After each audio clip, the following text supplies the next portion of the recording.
Look around the world and you'll see that land rights and land governance systems are weak.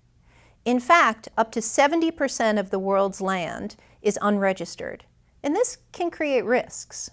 At the same time, demand for land, for agriculture, mining, conservation, and urban expansion is rising. When demand for land rises in situations where land governance systems are weak, this can lead to conflict.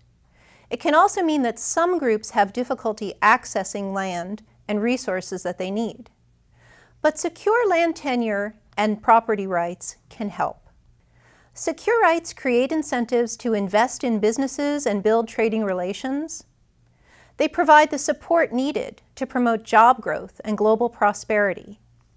When farmers have secure rights to land, they're much more likely to invest labor and capital to increase productivity and enhance food security and nutrition. When women and vulnerable groups have secure rights, they're more empowered.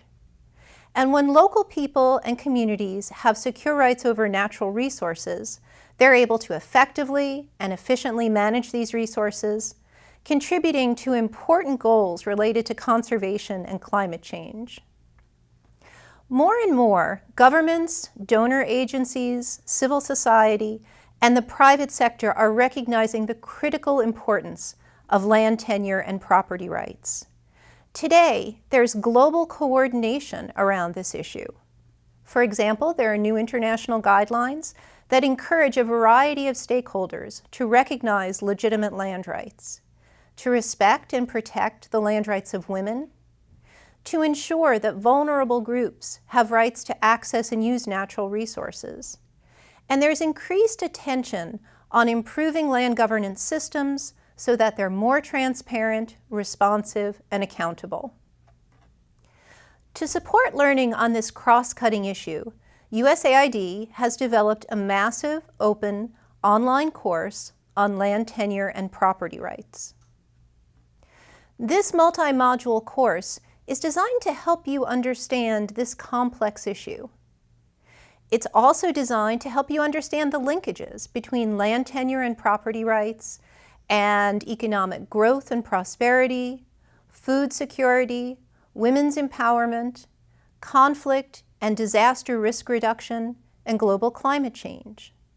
The course brings together some of the world's leading practitioners and researchers who will share their insights.